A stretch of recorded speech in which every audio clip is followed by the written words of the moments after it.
de estudarmos, de compreendermos um pouco mais a doutrina espírita e principalmente o Evangelho de Jesus. Boa noite aos amigos da Rede Amigo Espírita, aos ouvintes da Rádio Brasil Espírita e todos os internautas que estão ligados nos sites, que veio a nossa palestra depois, no site da FEAC e nos sites também da Rede Amigo Espírita e da rádio. Que todos nós possamos interagir, possamos estar numa só conexão, pedindo aos coordenadores espirituais da noite que nos amparem, que estejam junto de nós, que amparem o Carlos Alberto na palestra de hoje, que todos nós possamos, com muito amor no coração, nos disponibilizarmos, a nossa mente, o nosso coração, para o entendimento, para a compreensão, que essa noite seja de muita luz, de muita reflexão,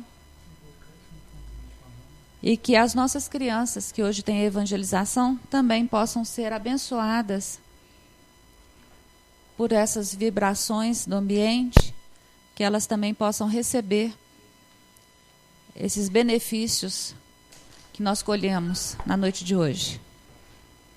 Amado Mestre Jesus, neste momento, colocando os nossos corações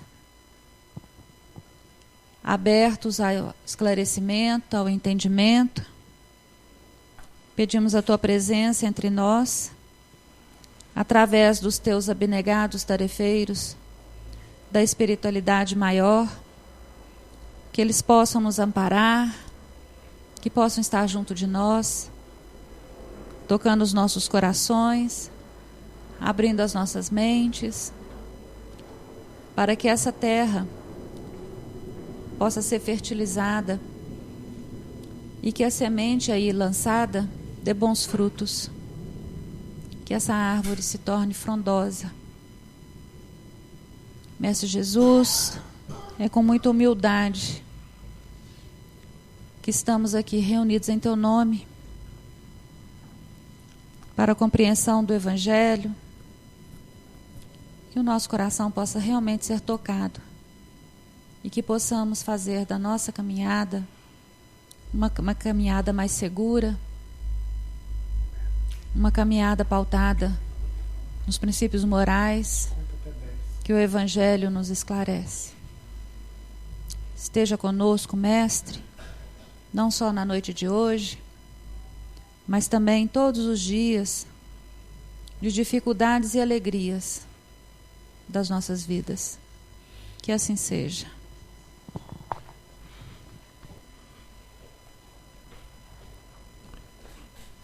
Ok. Boa noite para todos. Jesus nos abençoe. Para nós é aquela alegria de sempre estar de volta para estudarmos a doutrina espírita. Sejam todos bem-vindos, se sintam acolhidos dentro da dinâmica que a Casa de Kardec oferece, onde procuramos pautar o nosso trabalho na simplicidade, mas acima de tudo nesse mecanismo que a fraternidade oferece, que é os pilares principais da amizade. Nós trabalhamos nas sextas-feiras com o estudo do Livro dos Espíritos, que é a obra básica da doutrina espírita. Livro esse que foi editado em 18 de abril de 1857 em Paris. O livro é dividido em 4 partes, sendo que nós estamos trabalhando na segunda parte da obra, que é no capítulo 6, intitulado Vida Espiritual, e dentro do tópico Relações de Além-Túmulo. Então nós vamos dar continuidade ao trabalho da semana passada, aonde nós discutimos um pouco em torno da questão 274, 274A e demos uma lidinha na 275.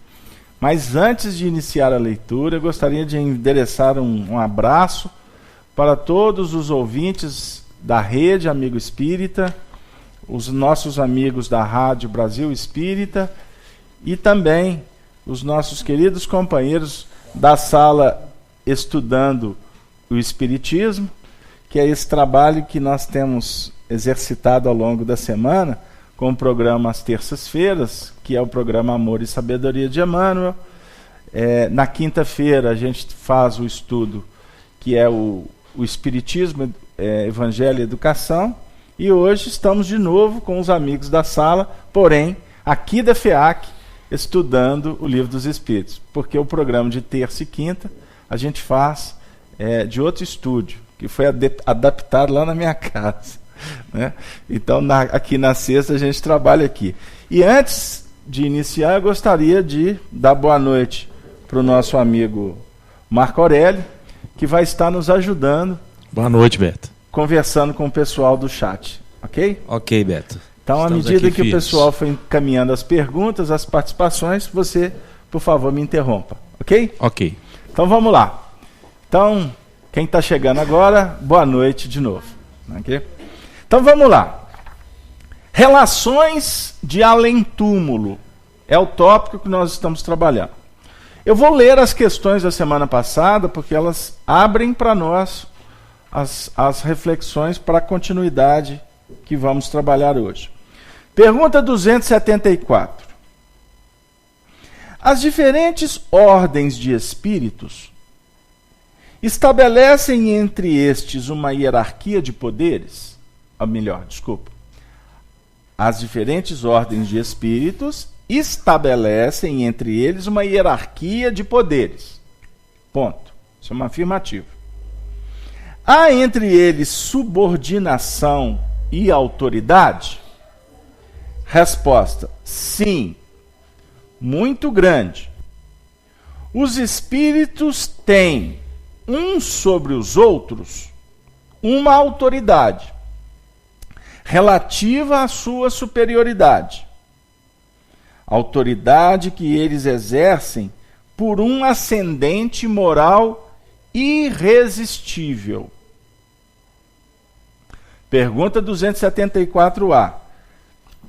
Os espíritos inferiores podem subtrair-se à autoridade dos que lhes são superiores?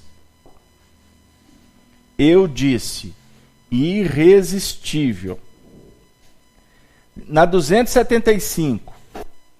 O poder e a consideração de que um homem desfrutou na terra lhe dão alguma supremacia no mundo dos espíritos?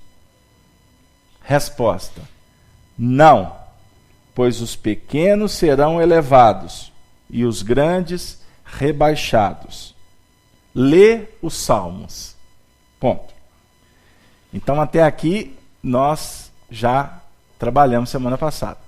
Mas, como sempre fazemos, a gente dá uma repassada para quem está vindo hoje, né, que não teve na última semana, consiga pegar a sequência. Então, na 274. No mundo espiritual, há uma hierarquia de poderes. Isso ficou claro para todos nós? Vocês que estão aí atrás, cheguem para frente, podem chegar. Vem cá, dona Eustáquia, Márcia, vem. Gino, vamos para frente.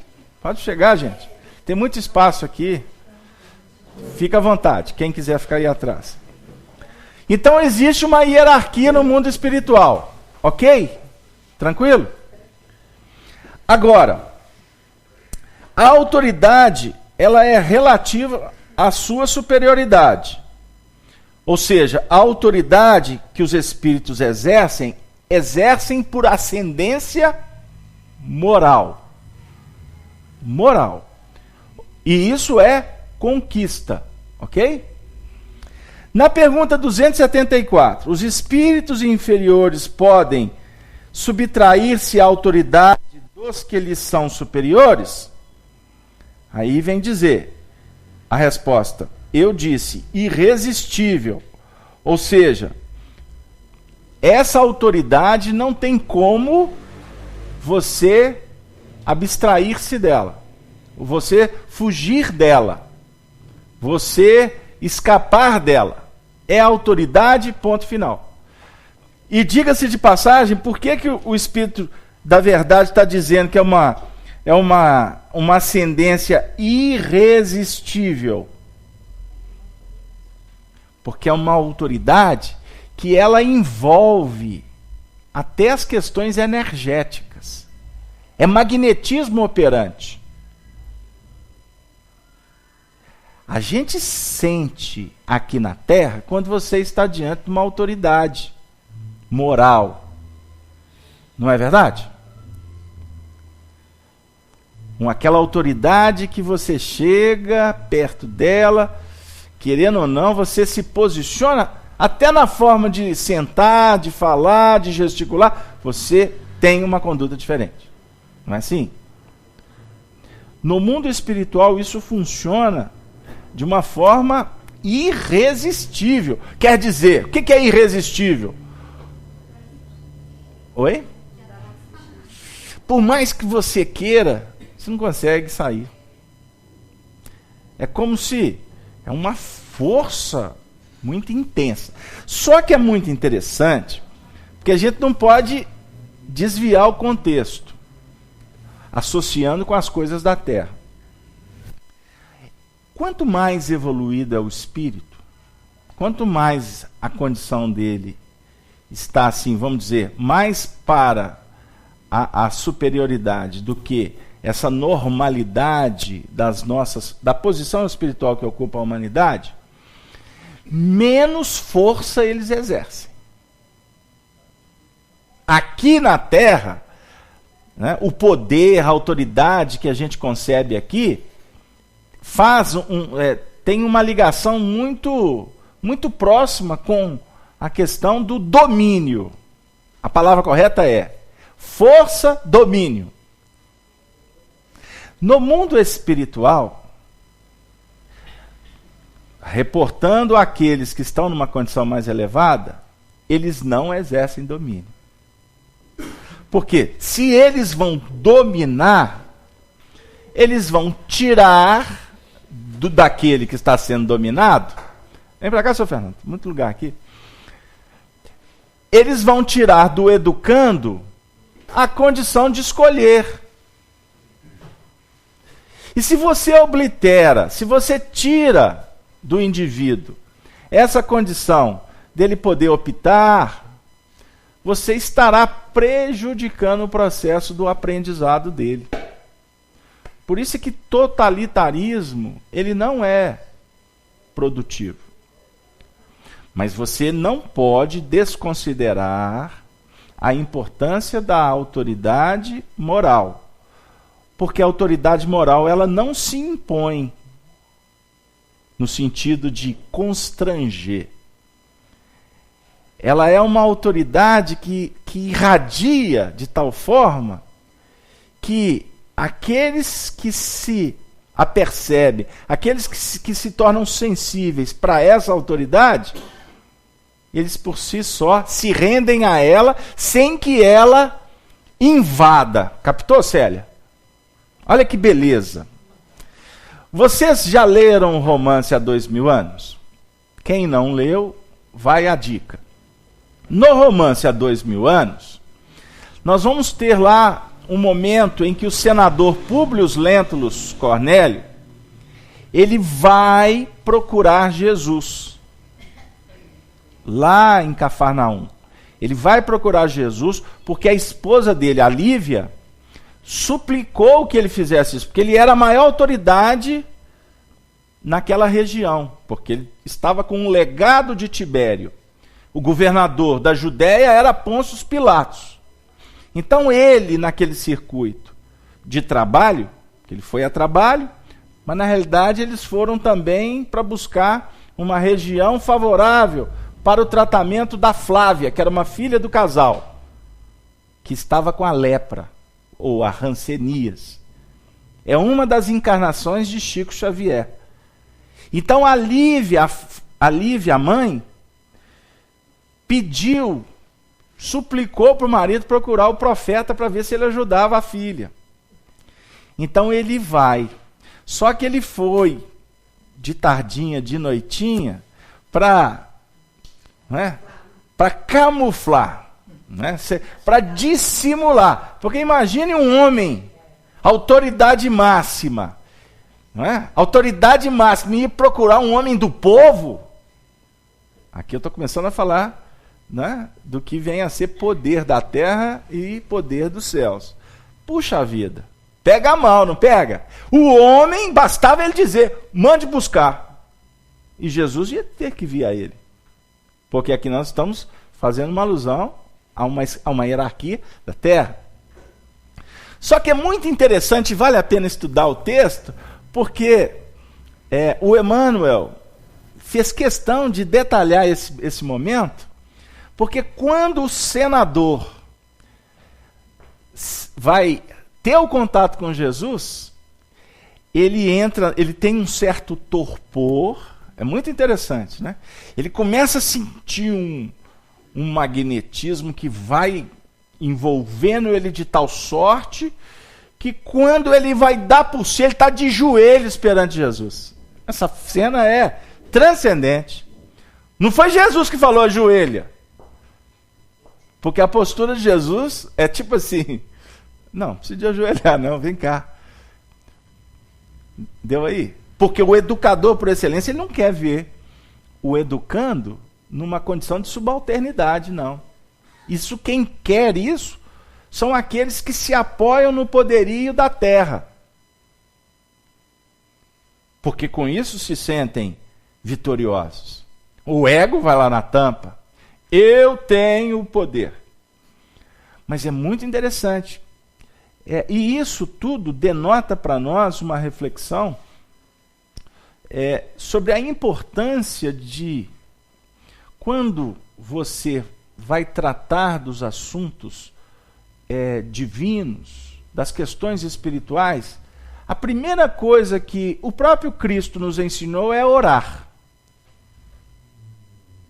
Entra para dentro do templo íntimo e faz a sua oração. Porque, em tese, a oração vai nos ajudar a abrir a sensibilidade. E você, com a alma pura, no sentido de estar pronto para receber o toque, você acaba permitindo que essa ascendência, esse magnetismo que é suave, que é discreto, mas que é punjante ao mesmo tempo, ele te traga recursos. É você criar o elan, até para receber o passe. Por exemplo, você está vindo à reunião espírita, você se preparou para isso, eu não tenho dúvida. Hoje tem reunião. Não é? Por mais que você estivesse lá na confusão do dia a dia, alguma coisa te lembrava, hoje tem reunião. Puxa vida, tomara que chegue à noite. Não é assim que a gente faz? Aí só de você se preparar, fazer sua higiene pessoal, quando dá, né? Ou lanchinho, quando dá, né? Porque tem vezes que nem higiene, nem o lanche. Mas só de você já estar rumando a casa espírita, no nosso caso, ou o ouvinte, o teleouvinte que está em casa, ligando o computador, psicologicamente ele já está abrindo. Ele já está assim, começando a criar uma ambiência na intimidade dele para receber esse toque. Porque um dia nós fomos tocados. E aí o que acontece? A espiritualidade, que de repente te tocou, Célia, com um passe num momento difícil da sua vida. Quando você foi descobrir o espiritismo. Vou criar uma história aqui. Vou inventar qualquer semelhança é mera coincidência. Pois é. Então vou falar por mim. Cheguei todo estropiado, né? Aí recebeu o toque, o tratamento. Você não esquece isso nunca. Só que os espíritos vão aguardar que você dê essa resposta. Ou seja, que você fala assim, eu fui beneficiado. Agora é minha vez de movimentar. Agora é eu que tenho que fazer alguma coisa. Não é isso, Ângelo? O que a gente escuta aqui na FEAC? O indivíduo foi atendido, está começando a pegar um pezinho, aí ele fala assim, e aí, eu posso ajudar em alguma coisa? Não é muito comum a gente ouvir isso? Ele vai se envolvendo. Aí a espiritualidade, como que vai munindo de valores, de circunstância, vai favorecendo, vai abrindo caminho para que o indivíduo continue. Porque quanto mais ele buscar, mais ele vai criar na ambiência íntima recursos para que ele adquira o que ele está buscando lá fora. Ah, agora chegou lá. Ele vai criando, então, forças, porque ele fala assim, eu vou lá na FEAC, eu vou fazer uma prece, eu vou encontrar hoje com o meu benfeitor espiritual. Ah, beleza. Daqui a pouco, o benfeitor está assim, que bom, que bom, que bom. Vai chegar um tempo que ele nem vai lembrar mais do benfeitor. Ele está vindo para a FEAC para ajudar como benfeitor. Como benfeitor, ajudando, ele vai, portanto, adquirindo essa autoridade. Aí chega num ponto que você não consegue mais ficar longe dessa fonte. Porque o manancial é riquíssimo. É valoroso. Mas a finalidade é essa, né, casa? É isso aí, Célia. É isso aí. A finalidade é o despertamento de todos. Porque, observe bem, qual que é a tarefa de Jesus? Vós me chamais mestre, dizeis bem que eu sou. Isso está lá no Evangelho de João, no capítulo 13, no versículo 13. Para você guardar. Não é para você falar para os outros achar que você sabe, não. 13, 13. É para você ir lá e ficar estudando aquele versículo. 13, 13. A única condição que ele aceitou, mestre. Você me chamou de mestre, eu sou mesmo. Agora, a beleza a autoridade de Jesus em sendo mestre é porque ele não admite em palavras que ele é mestre. Ele admite porque ele vive a lição que ele ensina. Não sei se deu lá. Porque se alguém falar assim, como é que é o seu nome? O seu? É. Laís. Se alguém falar assim para você, Laís, você é tão boazinha, pé no freio. Pé no freio. Nossa, mas você é isso, você é aquilo. Pé no freio. Agora se fala assim, Laís, você é egoísta, você é isso. Não, solta o freio. Presta atenção. Porque ele tá apontando alguns aspectos que você precisa de trabalhar. Então aí você foca nisso, ok? E quanto mais você focar no que você realmente precisa de fazer, aí você vai crescer, você vai dinamizar, você vai potencializar mais ainda o que você já conquistou. O lado bom. Esse lado bom vai se agigantando. Ele vai crescendo. Ele vai espargindo, ele vai espalhando perfume, luz para todo lado. Desde que você não fique inebriado com isso. Porque se você ficar assim, realmente, você falou tudo, é tudo isso que eu sou. Vira treva na hora. Aí o magnetismo que era para atrair, você via como é que é prepotente ele ainda admite. Olha lá, vaidoso. Qual que era o toque de classe do Chico? Parece até contraditório. Qual que era o diferencial do comportamento do Chico? Humildade. O tempo todo. Ô Gino, eu tenho material que a gente vai publicar em breve, de cartas do Chico, para pessoas da mais intimidade dele. Você lê as cartas, dá vontade de chorar. Dá vontade não, você chora o tempo todo, tem que até pôr o papel longe para não molhar. O tempo todo, ele está falando assim, por exemplo, ele está dando um conselho, aí ele começa assim, olha, ô Célia, sabe, a vida está tão difícil, né? Pois é, mas está apertado para o meu lado, ele está falando para a pessoa, mas está tão difícil para o meu lado, sabe? O corpo não responde, a pessoa está assim, reclamando de uma dorzinha de cabeça. Aí ele fica assim, pois é, eu com problema nas pernas, não aguento andar, o coração já não bombeia mais como antes.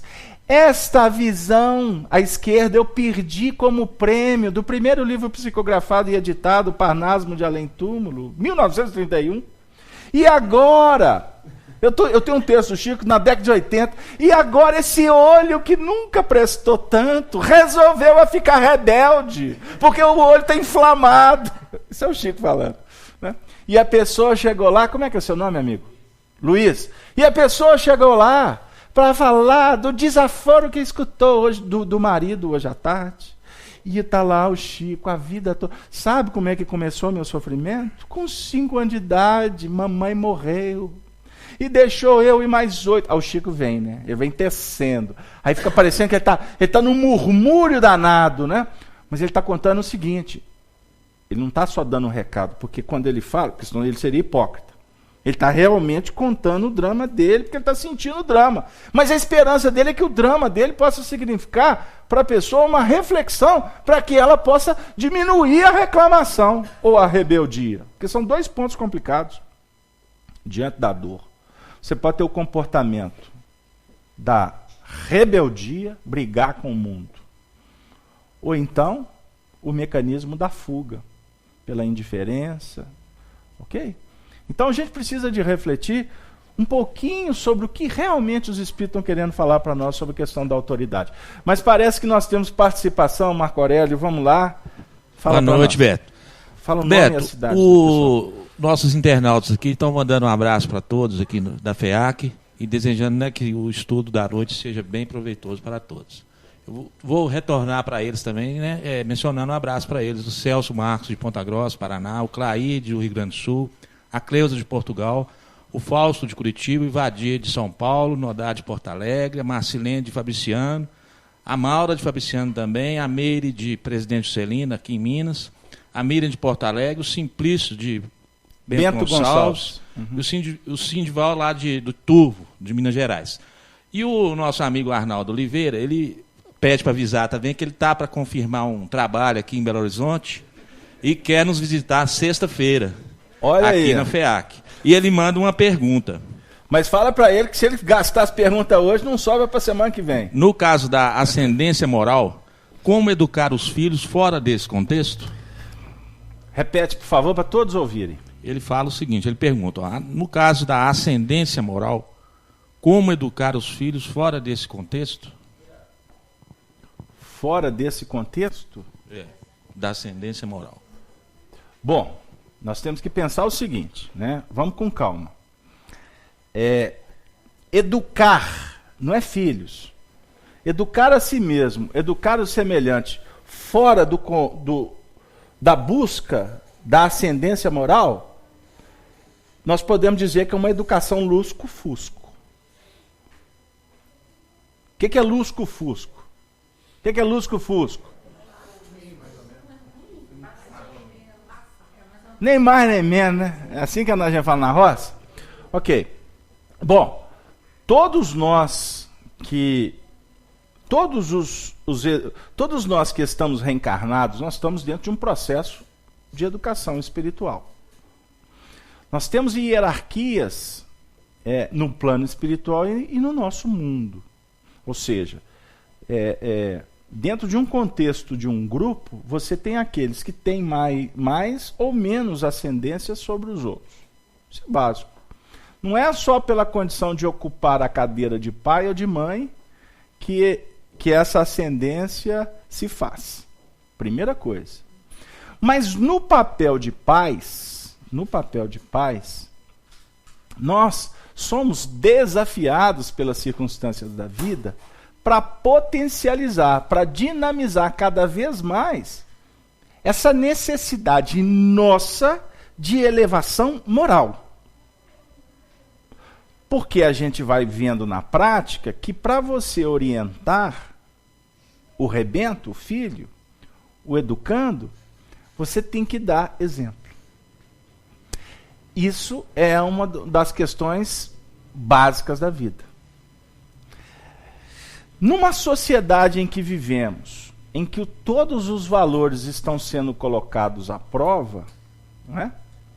Nós temos que agradecer muito a oportunidade, portanto, de nos tornarmos pais.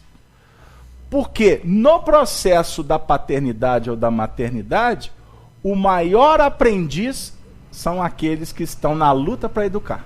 Ponto. Ponto. Os maiores beneficiados são aqueles que estão lutando para educar. Portanto, eu posso concluir que os maiores mestres que os pais possuem são os filhos. Ponto fundamental. Não é isso? Porque além de você ter que potencializar virtudes, você tem que crescer em valores, não é? Para dar exemplo. Os filhos o tempo todo vão estar nos ensinando dentro de uma cadeira, dentro de uma proposta chamada adequação. Vou ser prático. Seu João Cândido Xavier e Dona Maria João de Deus, os pais de Chico, tiveram 9 filhos. 9. Dona Maria desencarnou. Ele ficou viúvo com 9 filhos. Olha para vocês verem. Eu gosto do exemplo da família do Chico, porque ela fala muito para a gente. Imaginem os pais antigamente, que tinham aquela quantidade de filhos. Você educar um filho é um desafio. 2, complexo. Imagine naquela época, 10, 15, 14. Só demorou? O trânsito hoje está difícil, né? Não demora não, que nós sentimos falta da senhora. Já chegou aqui dando um pitaco dos bons. 14 é a história dela. Né? Fora os que... Né? Aqui, lá, porque antigamente tinha isso. Vinha 14, mas fora os que não vingaram. Né? Vovó falava assim, não vingou. Com 2 anos morreu, aquela coisa toda. Né? E aí, sem brincadeira, voltando. Você educar é complicado? Vários. O processo da educação de cada um é diferente do outro. Você vai no geral, mas você tem que ficar no particular, não tem como. Não é isso, seu Murta? Quantos filhos o senhor teve, seu Murta? 4. São 4 histórias diferentes, não são? 4 métodos diferentes. Embora o educador seja o mesmo. Mas tem que adequar, porque são espíritos diferentes. Então, voltando, não tem como educar sem focar as questões morais. Porque se a educação se pautar nos valores do mundo, por certo será fadada a falir, a não ser eficiente. Ok? Porque o que é educação? Vamos por partes, né? É importante. Educação é a arte de formar caracteres, como classifica, como define Allan Kardec, na questão 685 do Livro dos Espíritos, no comentário. Arte de formar caracteres. Formação de hábitos. Isso é educação. É importante que a gente entenda, portanto, então, que educação é um projeto. Mas existe uma palavrinha que entra no meio que se chama pedagogia. O que é a pedagogia? Ou o que é a metodologia? Vou falar de metodologia. Metodologia da educação. A metodologia é o caminho que você vai percorrer para trazer o projeto da educação. Ok? E esse caminho, dentro dele tem um outro detalhe, que se chama pedagogia. O que é pedagogia? São as técnicas que você vai usar nesse método que você vai adotar de um projeto chamado educação. Complicou? Mas é importante a gente entender os termos para ajustarmos no que remonta à ideia essencial. Nós reencarnamos com o objetivo de nos educarmos. Então nós encontramos no berço um fundamento importantíssimo para que a gente possa receber as impressões iniciais, a sustentação imprescindível, até que você chegue num ponto que você vai dar os seus passos com autonomia. Então esse processo da criança, a reencarnação que vai ser fundamentada principalmente aos 6, 7, 8 anos, que é quando o espírito já tem autonomia até para a produção de hemácias. Porque até os 7 anos o benfeitor espiritual está com essa criança aí 24 horas por dia, sabia? Não é simples assim não. Aí aos 7 anos o garoto vai estar recebendo impressões. Isso é tudo didático, tá, gente? Porque tem uns meninos que são mais apressados, né? Eles nascem até com 7 meses, 6 meses, está querendo reencarnar rapidinho. Não pode demorar muito no líquido amniótico, não. E tem muita gente por aí, assim, numa calma, na tranquilidade. Deixa para amanhã. Coitado, vai ter que correr atrás depois. Então, aos 7, aí vai passar dos 7, impressão. A criança vai só registrar. Ela vai registrar. Emmanuel fala que é uma chapa limpa, que vai receber impressões. As impressões é tudo que está no mundo de fora. A ambiência dos pais, a casa, não é? Se tem carro que passa, viu? Hoje passou atrasado, 8:02, o carro de som, né? Se vai ter barulho em casa, se vai ser uma casa equilibrada, se vai ser um lar harmonioso. Ele vai receber impressões do comportamento dos pais, dos irmãos, tudo vai fixando, vai fixando. Aí vão pular mais um ciclo, eu vou chegar lá na adolescência, 14 anos mais ou menos, né? 12, 14 anos. Aí já começa a pôr para fora, vai começar a manifestar a bagagem espiritual do ser. Quem ele foi no passado? Quais são as tendências? Embora o pai pode começar a observar a tendência, até do jeito que ele pega no peito para mamar, nos primeiros momentos. Que é isso, Carlos Alberto? A maioria é furiosa, e é verdade, porque está com fome, né? Mas tem coisas que a intuição do pai e da mãe, porque já conhece o espírito que está reencarnando. Ali está um anjinho, né? Ali está, olha lá que bonito. A neném no colo. É um anjinho. Mas na hora que ele começar a manifestar, os pais já conhecem o espírito de lá, que fizeram um planejamento reencarnatório antes de chegar. Olha para você ver como é que a história vai. Então, na hora que chega na adolescência, eu posso até dizer o seguinte: na hora que chega na adolescência, vai começar a confirmar as impressões que já tinha antes. Né? Esse menino é mais calmo, esse aqui é mais equilibrado, esse aqui é mais tímido, esse aqui, cuidado, esse é petulante. Com 3 anos já dava chute na canela do vovô. Né? Então já começa a observar isso. Então como que você vai lidar com isso? Com o filho, você, pai, mãe, lutando com as suas próprias imperfeições. Não é uma guerra de titãs? Porque você tem que trabalhar com as suas tendências. Você tem que estar lutando toda hora para frear, não é? Para ser...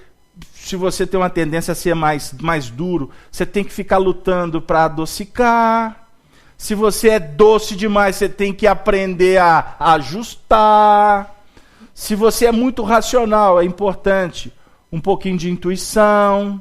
Se você é só intuição, tem que pôr razão. E por isso que, graças a Deus, o Senhor concede a vênia de formarmos um lar com o homem e com a mulher. Razão e sentimento. Um só corpo, uma só carne. Qual que é a ideia disso? Corpo e carne. Isso é simbólico, tá, gente? Corpo e carne, ou seja, união de propostas. Propostas ativas, propostas passivas. Propostas racionais, propostas espirituais. E por aí vai. Deu aí? Que volta que nós demos. Eu fui lá em Santa Rita de Sapucaí. Um grande abraço para o Arnaldo. E ele falou que vai vir aqui semana que vem. Vamos receber ele aqui com flores, né? Flores e velas, não. Flores e pães. Viu, Arnaldo? Flores e pães. Brincando com ele. E pão de queijo, com certeza. E ele deve estar correndo o frio de Santa Rita, porque é o lugarzinho que faz frio. Jesus amado. Pergunta 275. Meu Deus. Até agora eu não saí dela. o poder e a consideração de que um homem desfrutou na terra lhe dão alguma supremacia no mundo dos espíritos? O indivíduo teve poder na terra, desencarnado. Ele vai ter essa mesma supremacia no mundo espiritual? Eu vou fazer um comentário com vocês. Vocês viram que cena bonita o Ronaldinho Gaúcho despedindo lá do Atlético essa semana? Jesus, mas foi de uma sensibilidade, um negócio assim absurdo. O povo chorou porque o Ronaldinho Gaúcho ia embora, mas o que mais comoveu o pessoal, sabe o que foi? Porque o Ronaldinho foi despedir da faxineira, da cozinheira, da camareira, lá de tudo que acontece lá na concentração, dos seguranças, porque ele é uma pessoa muito simples. E isso mexeu com as pessoas. Eu fiquei pensando comigo. Porque é novidade, né? Porque é diferente.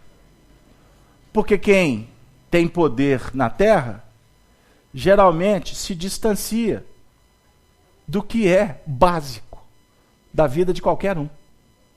Do famoso ou do que não é famoso. Entenderam porque que eu trouxe esse exemplo do Ronaldinho? Não foi para falar de futebol não, viu gente? Foi para falar que a gente tem que começar a repensar comportamentos. Nós temos que começar a analisar com clareza o que acontece na sociedade. Então, o que acontece com um espírito que teve muito poder na Terra? Um dos maiores desafios dele é chegar no mundo espiritual e observar que o poder que ele tinha aqui não tem validade nenhuma lá. Porque o poder de lá, ou a autoridade do mundo espiritual, ela está calcada nos valores, nos ascendentes morais. Alguém gostaria de participar? Perguntas? Como é que é seu nome mesmo? Desculpa, Luiz. Luiz, você quer falar para nós alguma coisa? Passa o microfone para ele. Fala com o microfone para todos ouvirem. Só a respeito daquele comentário que você fez do Chico, né, que quando ele estava psicografando, com o Emmanuel do lado, ele reclamou muito até que o olho dele estava merejando, estava sangrando. E aí ele foi reclamar com o Emmanuel, né? Naquela humildade dele, reclamou com o Emmanuel, com a educação, e o Emmanuel falou para ele: para que você tem o outro olho? Volta a psicografar. Então, assim, a gente acaba que, nos exemplos do Chico, muitas vezes a gente reclama tudo, mas a gente tem que ter a consciência que até Chico, que é mais evoluído que a gente, está muito mais acima, ele também passava por vários processos, né? O tempo todo estão querendo mudar o caminho do Chico, tudo. E nessas horas a gente vê que às vezes a gente reclama, mas a gente tem que saber até que ponto, né, a gente reclama, e não fazer dessa reclamação alguma coisa para sentir dó. Uma maneira de você evoluir mais, você repensar na sua vida, né? Não no sentido de reclamar. Talvez de fazer um comentário da dificuldade para fazer o exemplo que o Chico deu. Ele fez uma reclamação para mostrar para as pessoas que a vida é difícil para todo mundo, não é só para ela, né? É verdade. Ô Luiz, à medida que você foi contando o caso, você me fez lembrar de um outro caso. Com esse mesmo problema do olho, certa feita, estava lá a reunião, se não me engano já foi em Uberaba, o centro lotado, o Chico psicografando, e o olho, esse olho esquerdo dele estava sangrando muito nessa noite. E o Dr. Bezerra de Menezes coordenando no mundo espiritual o atendimento vasto, não é? Muito intenso, porque as reuniões começavam 8 horas da noite e varava a madrugada. Na época áurea do Chico, que ele ainda tinha condição física. E foi muito interessante porque um dos espíritos que compunham a equipe, o nome dele era Loreto Flores. Loreto Flores tem até uma casa espírita aqui em Belo Horizonte que leva o nome dele. Ele viveu aqui na década de 40, 50 e foi um médium, um curador, uma pessoa muito bondosa. E desencarnado, ele se integrou na equipe do Dr. Bezerra de Menezes, ajudando os espíritos encarnados. E a reunião cortando, né? Aí o olho do Chico sangrando. E aí o Loreto Flores se aproximou do Chico e falou assim: Chico, mas o seu olho está sangrando. Por que você não pede ajuda para o doutor Bezerra de Menezes? Aí o Chico, não preocupa, Loreto, deixa eu cá trabalhando, o doutor Bezerra está muito ocupado. Ele é um médico muito dedicado, muito responsável, e ele tem mais o que fazer. E a reunião continuou, e o olho do Chico sangrando. Chegou no momento que o Loreto Flores, espírito, né, muito conduído da condição do Chico, chegou para o doutor Bezerra de Menezes e não se aguentou. Né? E foi lá, e o doutor Bezerra, olha o olho do Chico, e eu já falei com ele, e ele diz que o senhor é um médico, é uma autoridade, uma pessoa que ele não queria incomodar. O doutor Bezerra de Menezes, que também não ia perder viagem, parou lá e correu no Chico. Chegou no Chico, Chico, Loreto me contou que o seu olho ia de seta, por que você não me chamou? Aí o Chico virou e falou assim, não, mas eu não podia incomodar o senhor. E aí ele começou, né, todo constrangido. Aí ele falou assim, mas Chico, que bobagem é essa, não me incomodar? Ele tinha falado para o Loreto que o doutor Bezerra era um médico e era isso, é autoridade. E o doutor Bezerra captou, porque é clarividente também no mundo espiritual. Uma briga lá no mundo espiritual, tanto que é clarividência, né, no bem. Aí o doutor Bezerra também, para se apresentar com muita humildade, diz para o Chico, mas ô Chico, afinal de contas, você está pensando que eu sou o quê? Ah, o senhor é um veterinário de Deus, se sobrar um tempinho, só pode vir cá e cuidar do meu olho. O senhor é um veterinário de Deus.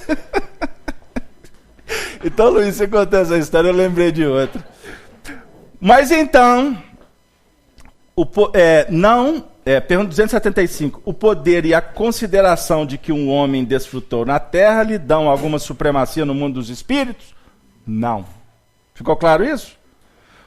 Aí a resposta se pauta no Evangelho. Os pequenos serão elevados e os grandes rebaixados. Aí dá uma dica, lê os Salmos. Pergunta 275A. É a última que nós vamos fazer hoje, tá bom? Como devemos entender essa elevação e esse rebaixamento? Como podemos entender? Resposta. Vamos com calma. Não sabes que os espíritos são de diferentes ordens, conforme seus méritos? Não sabes? Pois bem, o maior na Terra pode pertencer à última categoria entre os espíritos, ao passo que o seu servo pode estar na primeira categoria. Compreendes isso? Não disse Jesus, aquele que se humilhar será exaltado, e aquele que se exaltar será humilhado? Olha o carinho, o jeitinho especial que os espíritos respondem essa pergunta. Porque aqui essa resposta, ela atende a pergunta com muito respeito. Quando eles falam assim, pode o que está no topo, na realidade, ser o último. Pode. Eles não disseram que é assim, sempre. Não há uma generalização. O Chico Xavier, já que a gente está falando dele, o Chico Xavier nunca teve um cargo administrativo numa casa espírita. Sabia disso? Ele foi secretário lá quando fundaram Luiz Gonzaga. Que não tinha quase ninguém. Né? Lá por volta do ano de 1928, por aí. Ele foi secretário. Depois ele nunca teve cargos. Mas observem a autoridade que ele exerceu durante a vida toda. Sendo mais humilde. Sendo mais humilde. Nós tivemos o privilégio, e ao mesmo tempo hoje se torna uma grande responsabilidade, de ter convivido com Arnaldo Rocha, que foi um dos amigos mais próximos do Chico. O Arnaldo conta para nós uma história que me chama muita atenção. Nas reuniões mediúnicas que eles faziam lá no Grupo Meimei, a partir de 1952, quando fundaram, lá em Pedro Leopoldo, você sabe que uma reunião mediúnica, uma reunião íntima, ela tem um horário que vai começar, se fecha as portas, porque não é uma reunião pública como é a nossa, que fica aberto o portão o tempo todo. Porque vai haver comunicações espirituais, é necessário um preparo, pessoas que tenham entendimento, todo um contexto para participar dessas atividades. Pois, portanto, as pessoas que chegam atrasadas, se o horário está definido 8 horas, fechou o portão, só semana que vem. Ok? Não tem privilégios. Na época, o Chico sempre foi aquele que chegava primeiro. Né? Ele tinha essa característica. Porque a disciplina, ela faz parte de todo o processo vitorioso.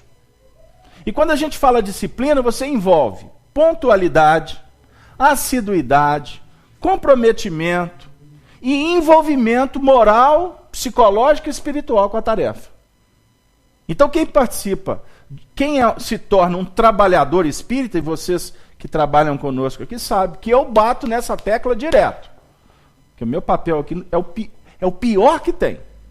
Tem que ficar batendo no... igual ferro na bigorna. Tem! Já viu o ferro quando bate na bigorna? Tem! Você tem que ficar batendo. Porque é a tarefa de quem está na condição de facilitar ou de organizar. Esse é o papel do coordenador. Hierarquicamente não tem ascendência nenhuma, mas ele tem o papel de gerenciar, gestor. Então eu bato muito nessa tecla com o pessoal. Que não basta também só ter disciplinas mecânicas e não ter o comprometimento íntimo. Não é isso, Marinês? Eu pergunto para vocês, como que você está vindo para a reunião? Você está feliz? Não, eu sei. É espontaneidade. É bonito, né? A gente ser... eu fico feliz de ouvir isso. Fico feliz, fico sensibilizado. Mas eu na verdade, só te peguei aqui como exemplo. Mas é porque, não é isso que eu pergunto para o pessoal? Porque quem não estiver feliz, fica em casa. Fica em casa. Porque a tarefa espírita, primeiro que nós somos voluntários. Ninguém é remunerado, no seu sentido material. Ninguém aqui é aplaudido. Que bom, você é demais. Não tem isso. Nós reconhecemos o esforço. E é uma forma de eu falar assim, pô, Marinês, que bom que você veio.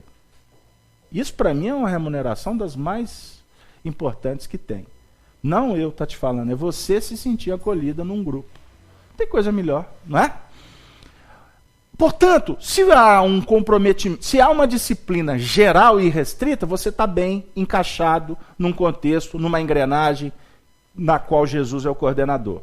Mas acontecem problemas durante o processo. Você pode atrasar, você pode se assumir um compromisso, a escola, reunião do trabalho, acontece uma série de coisas. Então você pode não conseguir atender os objetivos. Portanto, que volta que eu dei, né? Mas é para explicar, porque alguns aqui não conhecem uma reunião mediúnica. O Chico chegou atrasado. Qual que era a regra? Chegou atrasado, não entra. Ok. Deu 5 para 8, que é de Chico. E o Arnaldo coordenador, né? Que é de Chico. E ele olhando o relógio, Chico não é de atrasar, e não avisou Pedro Leopoldo, né? Se tivesse em São Paulo, numa megalópole, e com celular hoje em dia, mas na época não tinha celular não, nem telefone público tinha. Chico nada. E deu 3 paus. E todo mundo na reunião, assim, que é de Chico, que é de Chico. Porque o Chico, na cabeça do povo, era a âncora da reunião. Por conta da exuberância mediúnica dele. Mas ele não era a âncora da reunião. Médium nenhum é âncora de reunião. Reunião é um todo coletivo, no qual ele participava. Ok? Mas é o Chico Casalberto. Estou refletindo, despersonalizando, para todos entenderem. O que aconteceu? Deu 8 horas, Arnaldo. Trancou a porta. Deve ter sido uma frustração, né? O Chico não veio. Fizeram a reunião.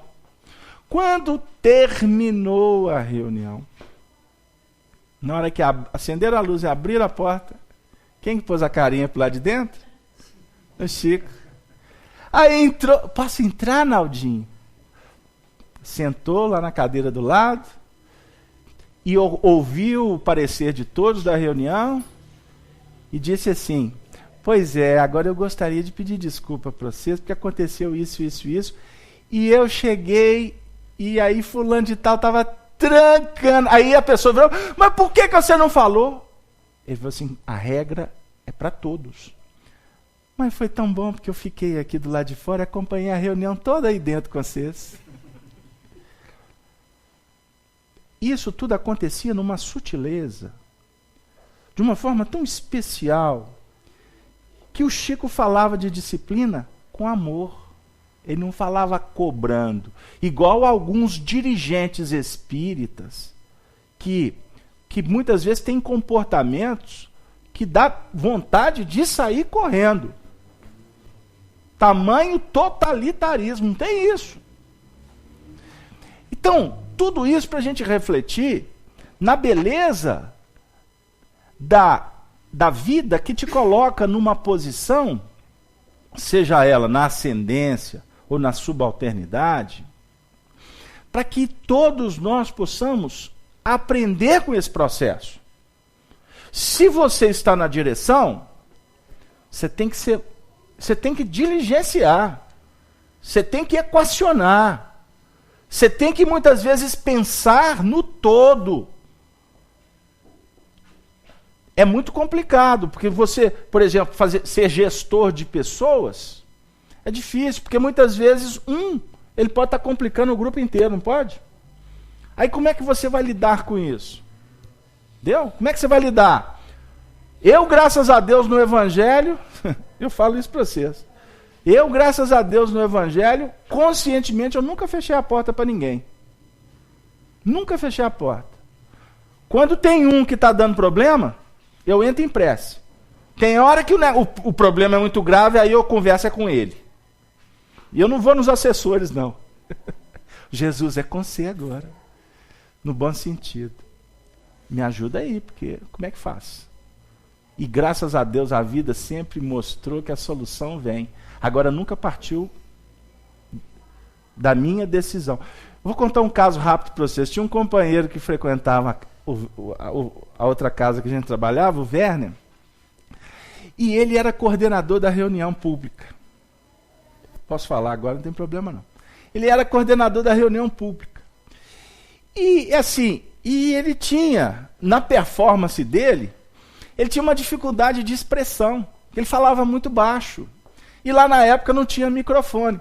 Então o pessoal que frequentava a reunião com ele, todo mundo reclamava. Não, fulano é bom demais, mas ninguém entende nada que ele fala, porque ele fala baixinho demais. E ele dando um recado há anos e anos e anos. Aí uma pessoa do corpo diretivo chegou para mim e falou assim: você é o diretor dessa área, você vai ter que tirar ele. Aí eu falei assim: perfeitamente, pode deixar comigo. Aí passou uma semana, passou um mês, passou 2, passou 3, aí me chamaram, né? Para me prestar conta. Mas você falou que ia dar um jeito. Eu falei: mas eu tô. Me dá só mais um tempo. Aí passou mais um mês, passou 2, passou 3, tá aí lá na coordenação. E eu assim: Jesus, ela vai me chamar de novo, como é que eu vou fazer? Mas eu vou chegar para ele? Não é assim. O indivíduo está lá fazendo a tarefa com um amor, com um carinho, com uma dedicação. Ele não está causando mal para ninguém. Reclamação, crítico tem em todo lado. Crítico de plantão, vocês não tenham dúvida, existe. Ali no muro, ali tem sentado uns 30. Vocês não estão vendo não, mas é tudo espírito. Aí é só pegar um encarnado assim, desavisado, daqui a pouco o encarnado está criticando, ele está sintonizado com o espírito da crítica. Aí eu falei assim: Jesus, e agora? Aí um belo dia, Eustáquio, Jesus me ajudou. Ele chegou para mim e falou assim: ô Carlos Alberto, eu estou precisando de falar com você. Tem muito tempo. Eu falei assim: o que foi, fulano? Sabe o que é? Eu me sinto assim, desvalorizado por você. Eu falei assim: pronto. tudo que eu estou fazendo é tentar valorizar ele. Ele falou que eu estou desvalorizando ele. Eu falei assim, mas por quê? Eu quase me coloquei de joelho e chorei. Por quê? Porque você nunca me convidou para uma reunião mediúnica. Eu falei assim, eu tenho reunião mediúnica naquele dia. Eu falei assim, pois é, fulano, mas assim, mas você gostaria mesmo? Gostaria e tal. Então tá, nós vamos pensar. Mas tá tão bom você ir na tarefa, o pessoal já te conhece e tal. E eu saí de lá e falei assim, Jesus, o senhor é danado. O senhor é bom demais. É agora. Eu estava abrindo uma reunião mediúnica exatamente no dia que ele fazia a tarefa dele. Sabe o que aconteceu? Eu cheguei para ele e fiz o convite. Estou abrindo uma reunião mediúnica, eu gostaria que você fosse o meu coordenador. Ponto. Gente, vocês desculpem, hoje estamos na vaidade contando caso pessoal.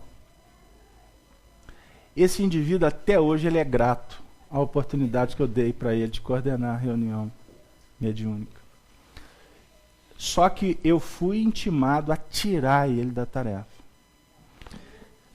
Você é o gerente da sua empresa.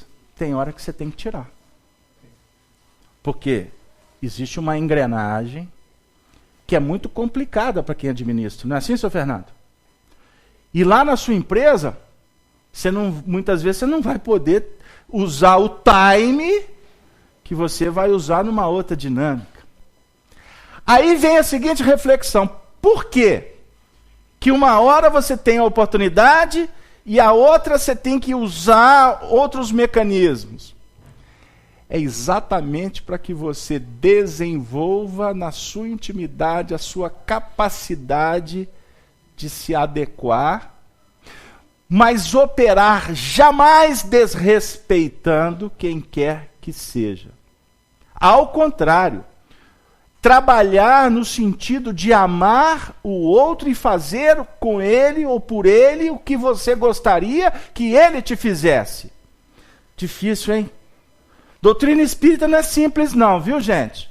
Doutrina espírita não é vir aqui ficar só escutando como é que funciona no plano espiritual. Como é que é a hierarquia lá, como é que quem que manda ou quem deixa de mandar. Doutrina espírita ela tem que ser operacionalizada lá na intimidade do seu trabalho, da sua casa, porque senão não adianta você saber o que tem do lado de lá, se aqui você não está sendo um bom gestor, principalmente das suas questões de ordem pessoal. Por isso é que o Honório sempre nos ensinava dizendo, de manhã, quando você estiver se preparando para ir para o labor, faz uma prece. Aí ele falava assim, eu peço ao Senhor todos os dias, Senhor, me ajude a errar menos. Olha o alcance. Ele falava para nós, eu vou pedir para o Senhor me ajudar a acertar. Se eu estiver acertando, por si só já é algum tipo de mérito, de conquista. Agora o Senhor me impeça de cometer erros, principalmente aqueles que envolvam a terceiros. Porque até diga-se de passagem, quando você está errando com você mesmo, isso aí é você que vai responder. Agora, quando você está errando com o outro, é dupla falta, porque você está errando consigo mesmo e ainda está lesando o coração.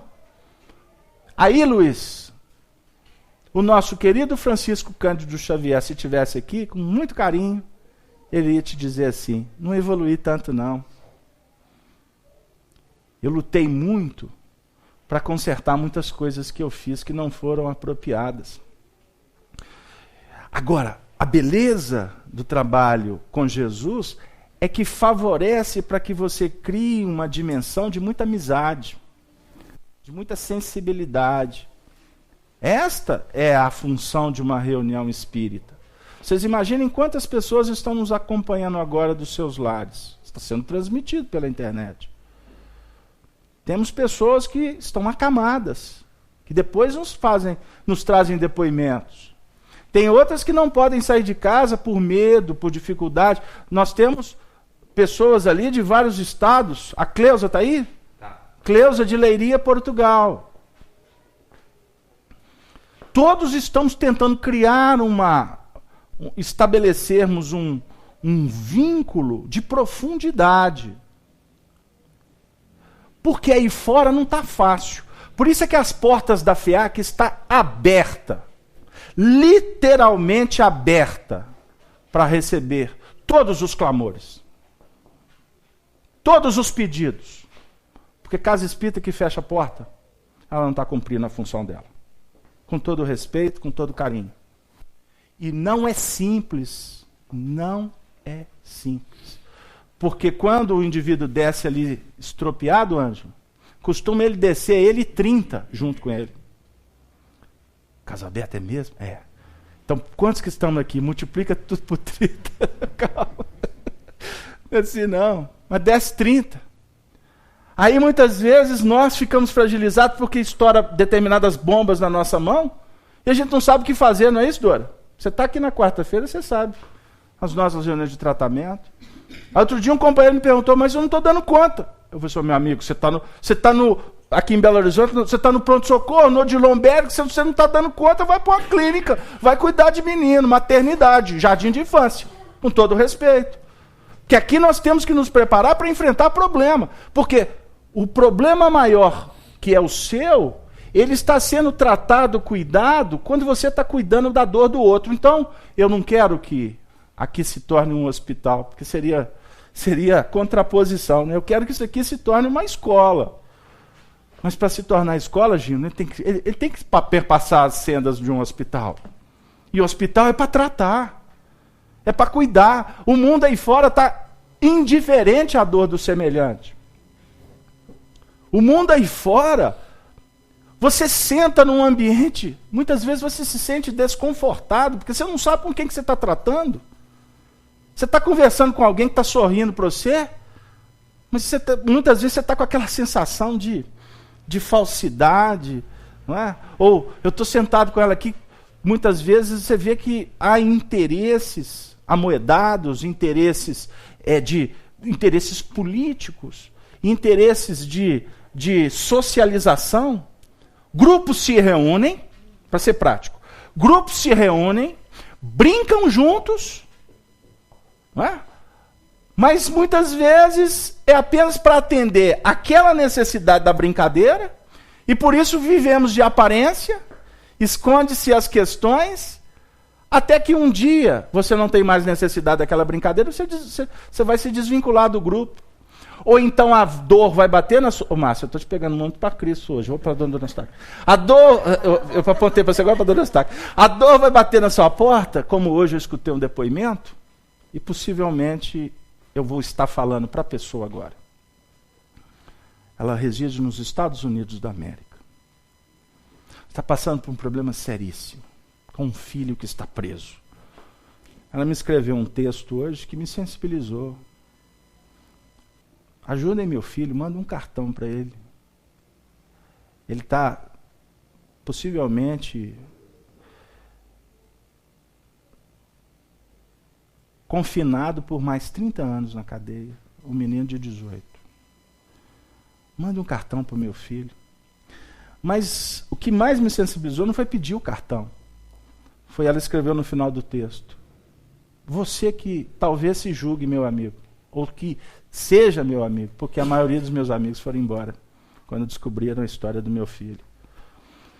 É assim que acontece na sociedade falaciosa. Sua casa está cheia? Presta atenção. Porque pode ser que ela está cheia até enquanto você continuar sustentando a geladeira. Até quando você for facilitador, você ajustar as pessoas, ou você agradar um grupo. Porque costuma, Luiz, na hora que você cair de cama, ou que a dificuldade bater na sua porta, quer de todo mundo. Então, o que Jesus propõe para nós fazermos nesse momento tão desafiador da vida? Nós estamos estudando doutrina espírita exatamente para a gente tentar mudar esse panorama. É o convite para a nova sociedade.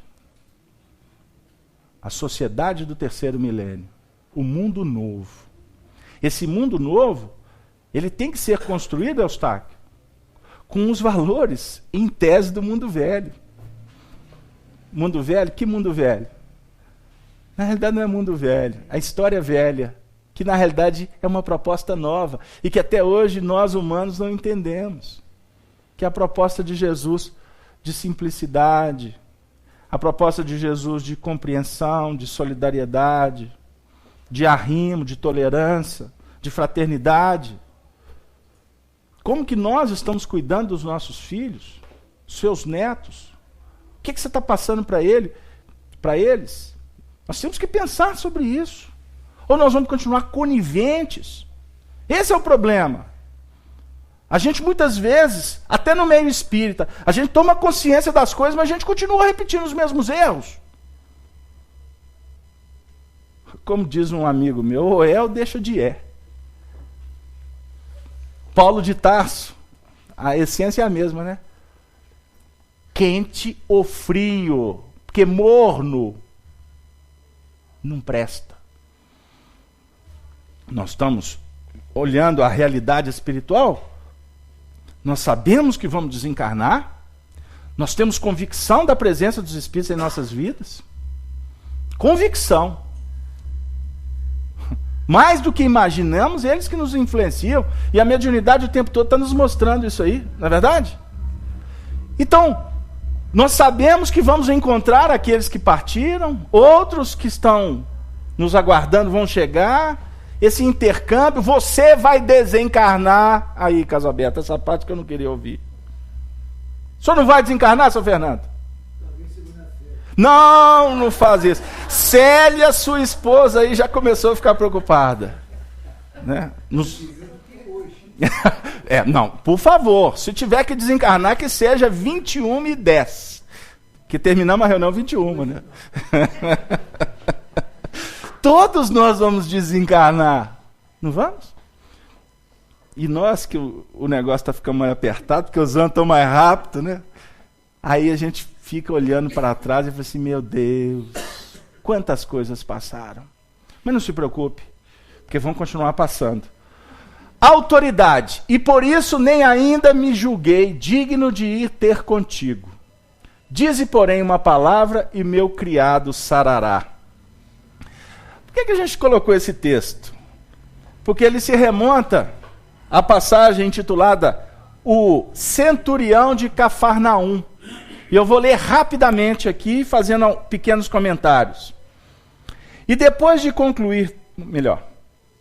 E o servo de um certo centurião, o que é um centurião? Um representante de César numa comunidade pequena. Um delegado de polícia numa cidade do interior nossa. Centurião porque era responsável por 100 homens, ok? Um servo, portanto, o servo desse centurião, a quem muito estimava, estava doente e moribundo. E quando o centurião ouviu falar de Jesus, enviou-lhe uns anciões dos judeus, religiosos, lá da comunidade, pedindo que viesse curar o seu servo, o servo dele. E chegando eles junto de Jesus, quem? Os religiosos, que foram lá pedir ajuda, disseram, ele pede e é digno que você conceda isso. Porque esse centurião ama a nossa nação. E ele mesmo edificou a nossa sinagoga. Quer dizer, esse centurião romano, ele é tão um homem tão bom, tão justo, que ele até construiu a igreja para a gente. Então Jesus, é digno o pedido dele, ele é digno de receber o benefício. E aí Jesus, estou ajustando aqui para não ficar um texto seco. Aí Jesus foi com eles. Mas quando já estava perto da casa do centurião, o centurião enviou ao encontro de Jesus e dos sacerdotes um amigo, dizendo-lhe, Senhor, não te incomodes, porque não sou digno de que entre debaixo do meu telhado. E por isso, nem ainda me julguei digno de ir ter contigo. Dize, porém, uma palavra e o meu criado sarará. Porque também eu sou homem sujeito à autoridade, e tenho soldados sobre o meu poder. E digo a este, vai, e ele vai. E a outro, vem, e ele vem. E ao meu servo, faze isto, e ele faz. E Jesus, ouvindo isto, maravilhou-se. Voltando-se à multidão, disse, digo-vos que nem ainda em Israel tenho achado tanta fé como a desse romano, a desse homem. E voltando para casa, os que foram enviados acharam o servo curado. Essa passagem, ela nos traz alguns pontos importantes que encaixam nas nossas reflexões da noite. Primeiro, ela fala de uma fé, de uma confiança que todos nós não podemos prescindir de ter. Confiança na bondade de Deus, na presença dos Espíritos na nossa vida e na dinâmica que Jesus oferece como um grande mestre e amigo. Mestre e amigo, mestre porque ensina, e amigo é porque divide. Amigo está sempre junto. Um espírito que eu convivi com ele na minha família, quando estava conosco, dizia que amigo é aquele das horas ruins. Esse é amigo. Amigo da hora boa. Agora, nas horas ruins é que você vai ver quem você pode contar. Ok? Agora, é muito interessante porque também essa passagem fala de autoridade. Para você ter fé, o que é fé? É a confiança e também a fidelidade no que você confia. Não basta crer em Deus. É necessário que a gente tenha fidelidade ao que Deus propõe, que é amor. Você sendo fiel ao amor, você estará conectado com as próprias leis que equilibram o universo. E com isso, não tenha dúvida de que as hostes superiores estarão respaldando os teus sonhos. E, aliás, viver sem sonho é ter uma vida sem sentido. O homem que não sonha é um homem morto. Ele pode estar vivinho da Silva, mas é morto por dentro. Não deixe de sonhar jamais. Um companheiro me disse, eu estou com 90 e tantos anos, não tem motivo para sonhar. Eu falei assim, meu amigo, é agora que é o momento de você sonhar mais ainda. É agora que é o momento de você buscar, se preparar para uma nova jornada. Enfim, desde a criança ao velho, todas as etapas das nossas vidas, elas são alimentadas por sonhos. Sonhar no sentido de desejar melhorar, qualificar a sua vida, as suas relações, o seu trabalho, ter mais condições, mais facilidades num lado para que você opere por outros. Porque muitas vezes a gente quer a facilidade para ficar quieto. E na realidade, quando você adquire qualquer questão de ordem material, psicológica, enfim, que vai facilitar, é exatamente para que você tenha condição de aproveitar o tempo com outras coisas. Não é mesmo? São pontos. Quanto mais evoluído é o espírito, menos força ele vai operar. Ele vai passar a operar com o espírito da força. Isso é um pensamento de Emmanuel, Luiz. Mais terra, mais força do espírito. Mais céu, mais espírito da força. Trabalhar com inteligência. Mundo superior, você não vai não vai ter marreta para quebrar pedra, não. Você vai trabalhar com desagregação molecular. Dissipa, transforma. É mental. Querem um exemplo? O que nós estamos vivendo hoje? Por exemplo, a internet. Hoje nós conversamos muito sobre internet, não foi? Internet. A internet pode ser facilitador para um, como pode ser escravização para muitos. Não pode? Aí hoje, uma amiga que ajuda na minha casa disse, olha lá, os meninos, é só internet. Eu falei assim, pois é uma luta, né? Na minha época era carrinho de guia, rolimã, bentes altas, né? Chegava em casa todo ralado. Agora, como é que nós vamos fazer com os meninos? A gente sabe que temos que investir para os meninos brincar também, porque senão vão ficar tudo emburrecidos com a televisão ou com a internet. Como falar a música do Titãs, né? Ficou burro, muito burro, burro demais. Não é isso? Temos que... Agora, por um outro lado, Gino, você não pode desconsiderar que o momento é o momento do espírito. Então eu atendo pessoas na casa pela internet. Não estou atendendo? Aqui agora. O que está acontecendo? Essas pessoas, eu estou induzindo-as a abrir o campo psíquico. A vir para cá, via a imagem, o som, para estar recebendo o passe, o carinho, a amizade que está acontecendo aqui. Elas não têm casa espírita para frequentar. Captaram?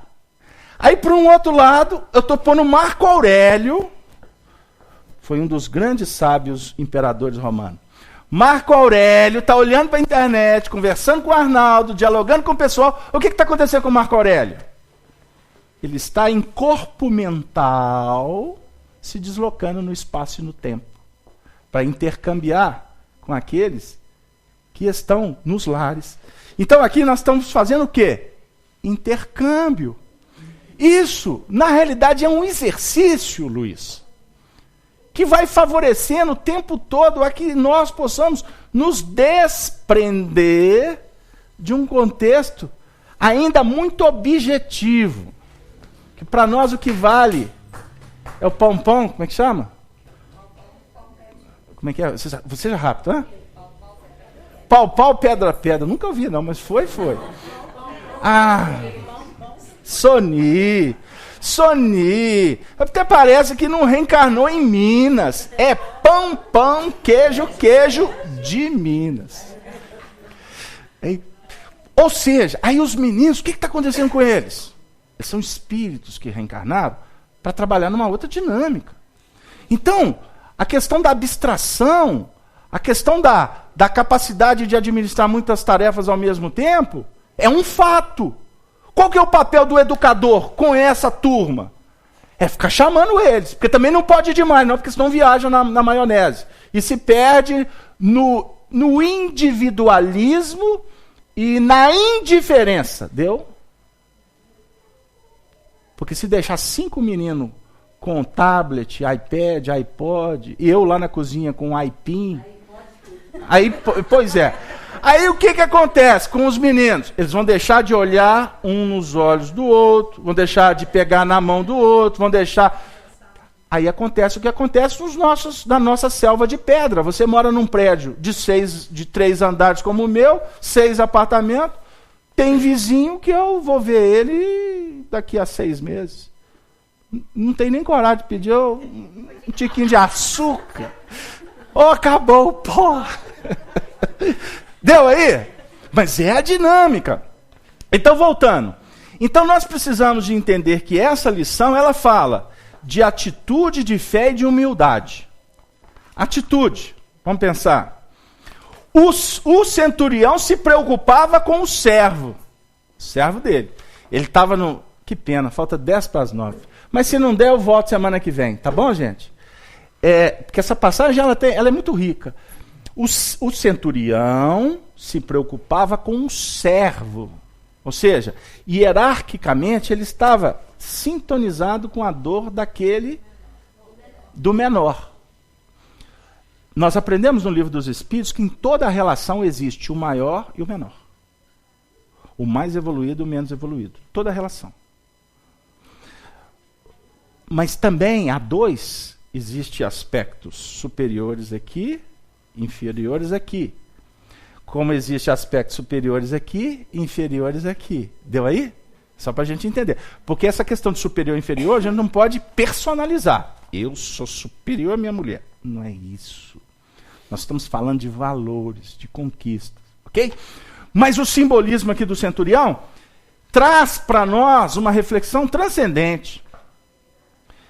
Que é, se você já adquiriu algum valor, alguma instrumentação que te coloque na condição de ter mais facilidade para encontrar, para buscar, para adquirir, a sua responsabilidade em distribuir, ela é maior do que aquele que está na condição inferior. Não é assim? Básico, não é? O seu filho precisa dos recursos seu como pai, porque ele ainda não trabalha, etc, etc, etc. Então compete a você administrar essa distribuição, como o centurião fez com o servo. Então, pão, como é que é? Então, pão, queijo.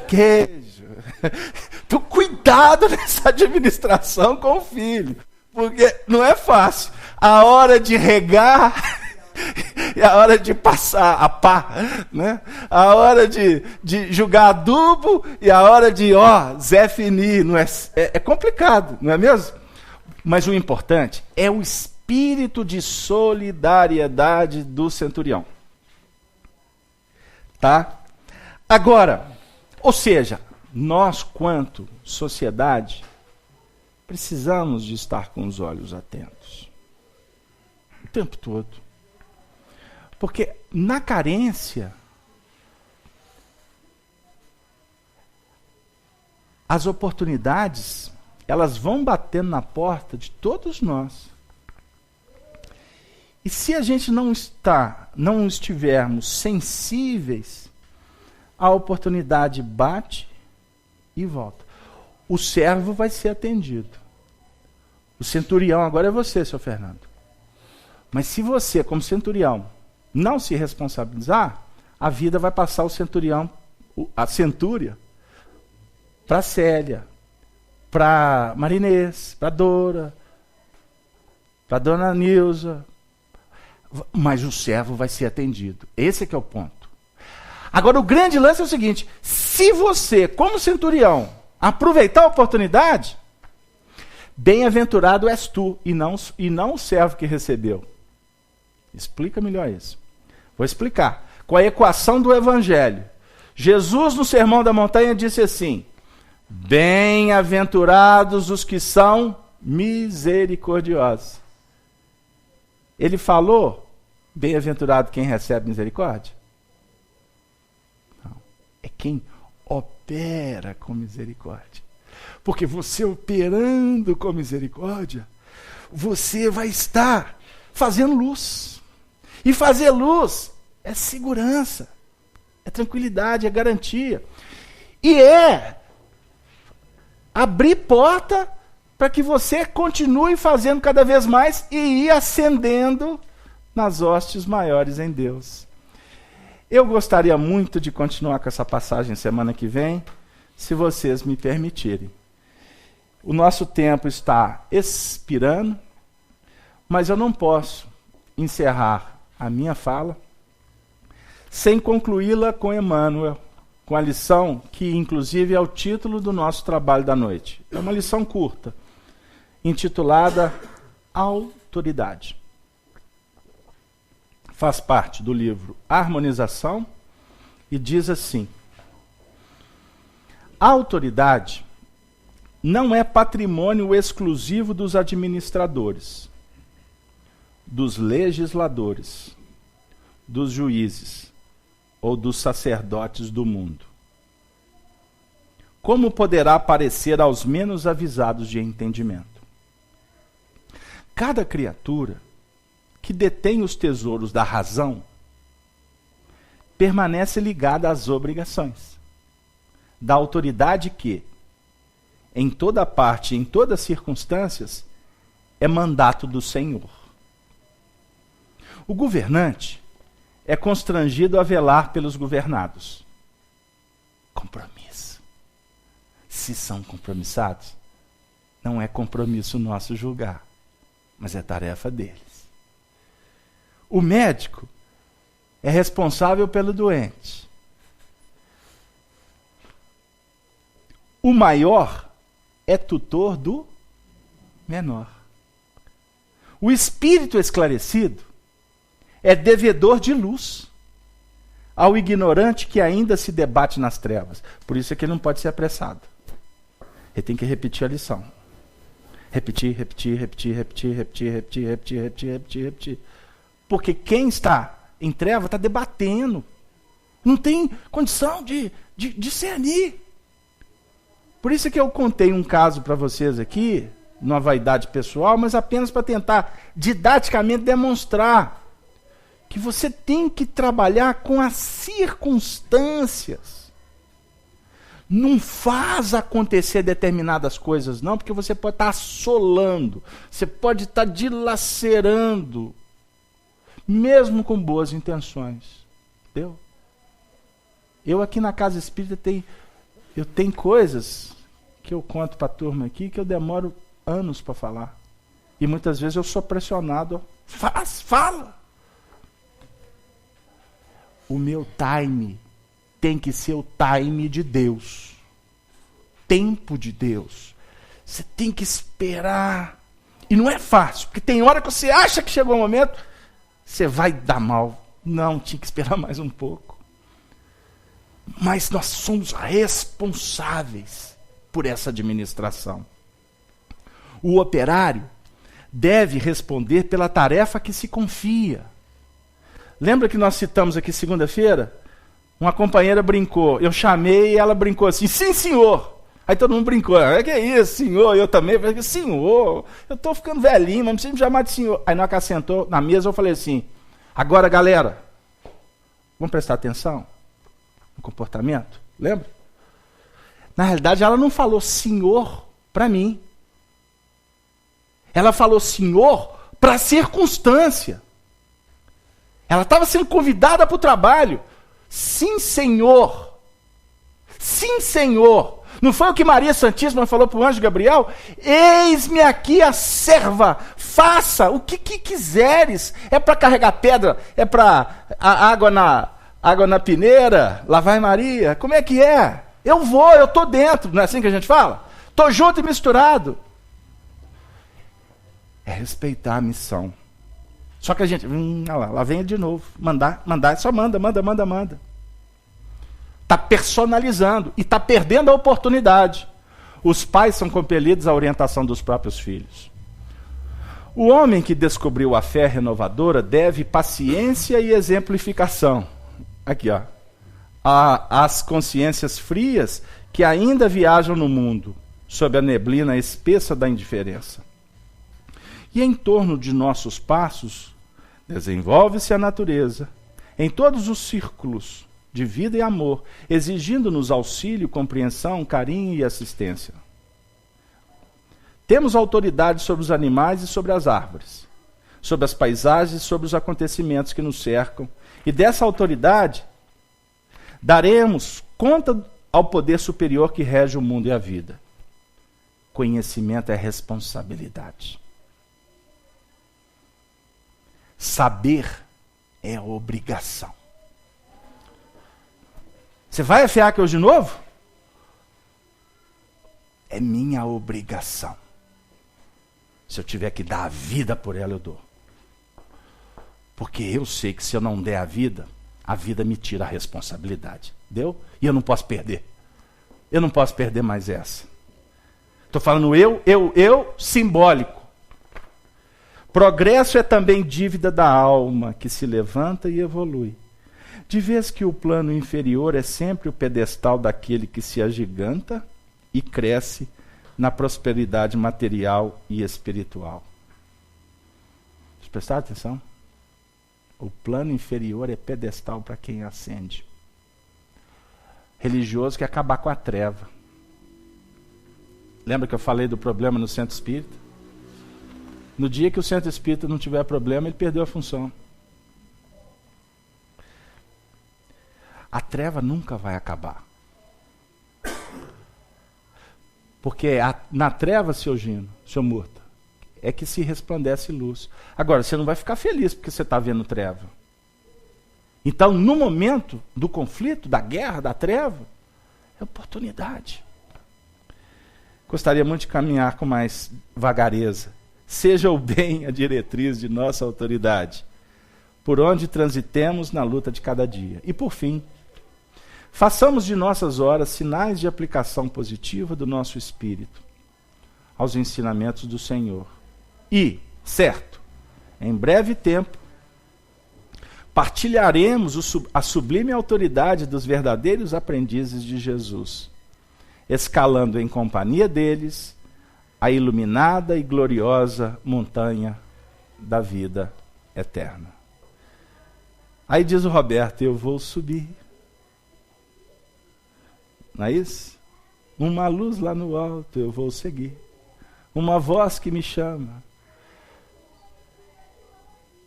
Aí ele vai falar da montanha. Para ficar bem mais perto de Deus e rezar, é uma linguagem católica. Nós vamos ficar bem mais perto de Deus e rezar, ou, no caso espírita, orar, porque nós não rezamos. Rezar é repetir. Nós só vamos ficar mais perto de Deus quando a gente subir as montanhas das nossas próprias dificuldades e vencê-las. E tendo-nos semelhante o nosso referencial, o irmão, a oportunidade de lembrarmos que o irmão maior Jesus continua do nosso lado, expectante, paciente e amoroso pela nossa vitória definitiva. E aí todos um dia, juntos, estaremos vibrando nas faixas da paz. Que a paz se faça em todos os corações. Muito obrigado, nos desculpem as limitações, mas aqui em Minas a gente fala que atrás de montanha tem montanha. E é uma montanha de coisas para a gente aprender, e a gente observa que temos também que ter a ciência de que tudo vai acontecendo de uma forma natural, gradativa, para que a gente não salte aos olhos e esqueça que temos que trabalhar com as coisas simples. Muita paz, obrigado, um beijo no coração de todos os ouvintes da Rádio Brasil Espírita, da Rede Amigo Espírita, os nossos amigos da FEAC que estão assistindo dos seus lares. Que Maria Santíssima envolva todas as famílias aqui presentes e que possamos, na próxima semana, estarmos novamente juntos com Jesus, auxiliados pelo Espírito que é o benfeitor dessa casa, Allan Kardec. Ave, ave seja o Cristo. Que assim seja.